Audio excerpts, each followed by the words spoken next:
Halo semuanya, salam virtual dari Dion di sini dan di video kali ini saya ingin ngebahas sebuah berita yang lagi panas-panasnya ya dibicarakan di Twitter atau di X.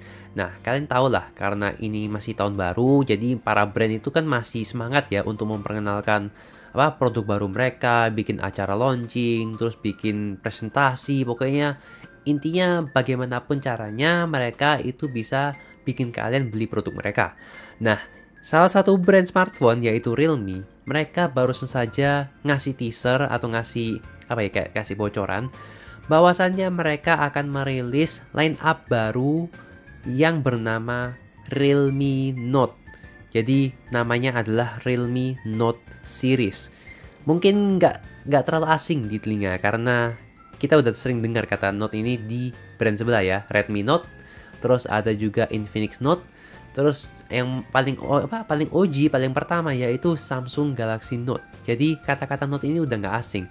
Dan apa sih yang dimaksud dengan seri Note? Kenapa Realme itu malah pilih nama Note dibandingkan nama-nama lain? Ini sih cuman sekedar kesotoyan saya aja ya. Jadi Note itu kan identik dengan layar yang besar.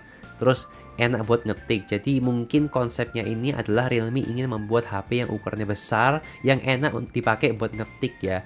Tapi saya nggak tahu mereka maksudnya apa. Intinya Realme mau mengeluarkan seri Note untuk melengkapi line up mereka yang ada sekarang, termasuk yaitu C series, terus Number dan Number Pro series, terus juga ada GT dan GT Neo series. Jadi ini kayak akan saling melengkapi aja gitu. Nah, pertanyaannya adalah kenapa Realme malah memperkenalkan seri Note ini sekarang? Kenapa nggak pakai line up mereka yang udah ada? Dan mungkin pertanyaan yang paling akan sering muncul adalah, ini Realme Note serinya ini bakal diposisikan di sebelah mana?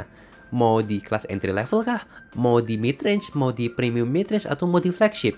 Nah, di video kali ini kita akan bahas itu semua. Kita akan analisa dia posisinya bakal di sebelah mana. Terus kita akan lihat kenapa Realme melakukan hal yang seperti ini. Ini tuh kayak sesuatu yang bukan Realme banget gitu ya. Jadi beda banget gitu dari Realme yang sebelumnya. Oke, kita mulai dulu dari posisi si Realme Note ini ya. Dia posisinya bakal di sebelah mana? Nah, kalau kita lihat artikel dari GSM Arena, kita bisa lihat di sini Realme ini akan memunculkan Realme Note 1. Ini mungkin namanya belum official tapi ya ini buat nama sementara aja ya. Realme Note 1 ini bakalan competitionnya ini bakalan si Infinix Note 30 dan juga Redmi Note 13. Nah, dari sini kita bisa lihat line up dari Realme Note ini targetnya buat pasar yang seperti apa. Jadi mereka ini sepertinya menurut saya akan masuk ke range harga 2,5 juta sampai ke 3 jutaan. Jadi masuk kelas ini ya kayak mid range yang paling bawah gitu ya, mid range menuju ke upper mid range gitu. Menurut saya, apa yang dilakukan Realme di sini itu masuk akal karena dengan adanya Realme Note, mereka itu bisa memenuhi gap yang selama ini mereka belum bisa masuk gitu ya di kelas harga 2 sampai 3 jutaan. Dan kalau kita lihat line up Realme yang sekarang itu memang menurut saya ya ini agak berantakan, tidak seperti yang dulu saya kenal. Jadi kalau kalian pernah ngikutin line up-nya Realme yang awal-awal seperti Realme 2, Realme 3, Realme 4 gak ada, Realme 5, Realme 6, itu kelasnya kalau saya lihat secara perlahan itu pelan-pelan naik.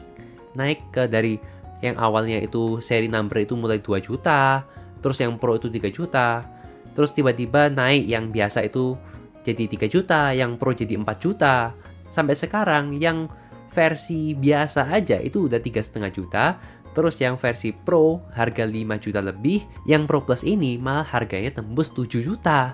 Nah ini otomatis kan merusak kayak image para customer atau para fans yang sebelumnya sudah terbiasa dengan kalau number seriesnya Realme itu masuk mid range. Terus yang Pro series mereka itu masuknya ke sedikit ke mid range yang agak mahal dikit lah. Nah ini sekarang number series mereka itu malah masuknya ke mid range yang ke atas. Terus number Pro series mereka itu udah masuk ke premium mid range yang kelasnya 5 juta. Terus kalau yang Pro Plus malah masuk ke teritori 7 juta yang bisa dibilang sudah ada para budget flagship atau para premium mid range yang lebih bagus daripada itu. Jadi ini mungkin untuk merombak line up mereka, untuk memperbaiki struktur line up dari setiap masing-masing seri. Nah, dengan Realme Note ini maka ada pembatas antara C series dengan number series, karena ya kalian lihat sendiri aja, kemarin C series yang baru rilis aja C67 itu harganya 3 juta. Itu kan hitungannya udah masuk mid range. Untuk spek seperti itu, kalau dibandingin dengan Redmi Note 13 sudah jelas, sudah kalah jelas banget ya kan, mending Redmi Note 13 kalau menurut saya. Dan satu hal lagi yang saya perhatikan yaitu dulunya Realme itu fokus ke HP yang memang value for money banget. Jadi bener-bener masuk ke kaum mendang-mending. Bahkan Realme sama Xiaomi atau Redmi itu memang bener-bener saingan berat gitu loh. Pokoknya kalau nggak Realme, Xiaomi. Kalau nggak Xiaomi, Realme. Itu persaingannya sangat ketat dan sangat-sangat seru. Sekarang kalau kita lihat, Realme ya sudah melenceng ke arah yang lebih mainstream. Jadi lebih mementingkan sesuatu yang kayak lebih menuju ke target audience yang berbeda daripada mereka yang sebelumnya gitu loh. Jadi sekarang yang ngincar value for money otomatis pasti larinya ke Xiaomi. Jadi kalau yang ngincar kamera atau ngincar desain itu pasti larinya ke Realme, karena memang unggulnya mereka di situ sekarang. Nah, mungkin dengan seri Note ini mereka ingin kembali masuk ke pasar yang ketat ini ya, yang dikuasai oleh Xiaomi, bahkan sekarang mulai dikuasai oleh Infinix untuk value for money. Nah, Realme ini masuk dengan terobosan Realme Note yang value for money. Pokoknya seri Note harus seri yang paling affordable, paling value for money, paling mendang-mendingnya Realme. Pokoknya bagaimana Realme bisa merebut pasar di kelas harga segitu.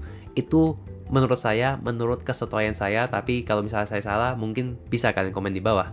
Untuk Realme Note ini tulisannya di launching di tanggal 24 ya. Ini mungkin di India, bukan di Indonesia, tapi bisa jadi Indonesia juga duluan.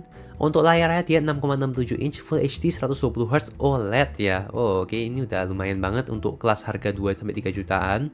Kalau dibandingkan dengan Infinix yang masih pakai LCD, dan untuk Xiaomi dia pakai OLED, jadi kurang lebih sama. Ini kayaknya sih kalau saya lihat spesifikasinya bakal mirip-mirip sama Xiaomi, cuman ya paling ada beberapa hal yang lebih unggul atau lebih mending lah daripada si Xiaomi. Untuk chipsetnya, si Realme Note ini katanya bakal pakai Dimensity 7050 yang sebenarnya sih bukan chipset yang jelek ya, karena ini adalah chipset yang dipakai di Realme 11 Pro dan 11 Pro Plus, yang merupakan chipset yang sama yang dipakai di Realme 9 Pro Plus. Jadi buat yang belum tahu, Dimensity 7050 itu adalah rebranding dari chipset Dimensity 1080 yang dipakai di Realme 10 Pro Plus. Terus ini si Dimensity 1080 adalah rebranding juga dari si Dimensity 920 yang dipakai di Realme 9 Pro Plus. Jadi intinya ini chipset yang chipset daur ulang lah ya, cuman ganti namanya doang. Tapi performanya sih masih oke-oke aja kok di tahun 2024 ini. Terus untuk Infinix Note 30 ini dia pakai G99 ya. Jadi G99 ini adalah chipset legendaris yang enak ya dipakai buat ngegame. Terus cukup stabil juga. Terus Redmi Note 13 ini kan pakai Dimensity 6080 yang merupakan rebranding juga dari sebuah chipset. Kalau nggak salah itu Dimensity 810 kalau nggak salah ya, atau 800, saya lupa. Nanti saya akan kasih keterangannya aja di video ini. Intinya performa nggak jauh beda ya dengan Redmi Note 13. Jadi tipis-tipis lah, tapi ya pasti lebih kenceng sedikit di Realme Note 1 ini. Terus kamera belakangnya ini sama ya, si Redmi Note 13 dengan Realme.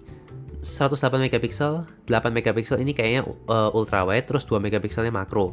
Kalau Infinix ini gak ada ultra wide, dia pakai 64 megapiksel.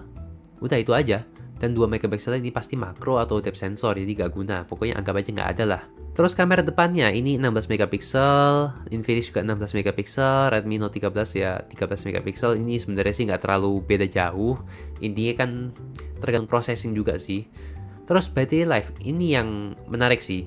Jadi si Realme ini pakai 5000 mAh dengan 67 watt Super VOOC ini kayak Super VOOC fast charging. Jadi dia bisa ngisi dalam waktu kurang dari 1 jam. Kalau Infinix dia pakai 45 watt, kalau Redmi dia pakai 33 watt. Jadi jelas ini unggulnya di situ ya, ngecasnya lebih cepat, dan ini bener-bener enak banget ya kalau kalian udah pernah ngerasain ngecas cepat 60 watt ke atas, itu pasti kan nggak bakal mau balik lagi. Jadi ini bisa dibilang salah satu nilai jual yang paling menarik untuk kelas harga segini ya, karena memang ya sampai sekarang mungkin belum ada yang bisa taruh 67 watt di harga 2 jutaan. Terus fitur lainnya dia pakai in-display fingerprint yang ini adalah nilai plus juga karena dia pakai layar AMOLED, kenapa gak dimanfaatin juga kan. Terus dia dual speaker, jadi yang lain juga dual speaker, Redmi single speaker dan side fingerprint ini juga ya ini salah satu kelebihan ya. Tapi ya nggak terlalu beda jauh lah kalau misalnya in display sama side finger itu nggak terlalu ngaruh, itu cuman kelihatan dari estetik aja. Soal keamanan ya kurang lebih sama lah. Kalau menurut kalian bagaimana? Apakah Realme Note ini akan menarik perhatian kalian? Apakah kalian akan membelinya? Atau kalian akan lebih memilih brand-brand lain seperti Xiaomi atau Infinix? Monggo komen aja di bawah, saya ingin tahu pendapat kalian semua. Kita akan ngobrol di sana dan kita mungkin bisa diskusi juga ya, saling tanya jawab di situ biar Biar saling nambah-nambah ilmu juga lah ya.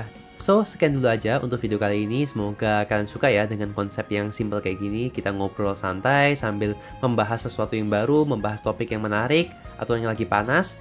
Terus kita saling ini ya, menambah ilmu dan juga menambah pengetahuan seputar apa yang terjadi di dunia teknologi ini. Kalau kalian suka dengan video ini dan ingin memberikan support untuk saya, maka jangan lupa tinggalkan like dan juga komentar aja di bawah. Terserah kalian mau nanya sesuatu, mau memberikan usulan, mau bercanda atau mau mungkin memberikan ide-ide topik-topik yang menarik untuk dibahas, monggo silakan komen aja di bawah, saya akan terbuka dan saya juga akan membaca satu persatu komentar kalian semua. Jadi tenang aja, tidak akan ada yang terlewat. Di sini saya tidak akan memaksa kalian untuk subscribe karena dengan kalian like dan juga share dan juga komen itu udah sangat membantu untuk algoritma YouTube-nya ini biar bisa menyebarkan video saya ke makin banyak orang lagi. Jadi, thank you buat yang udah support saya dan udah nonton video dari awal sampai akhir. As always, thanks for watching and have a nice day.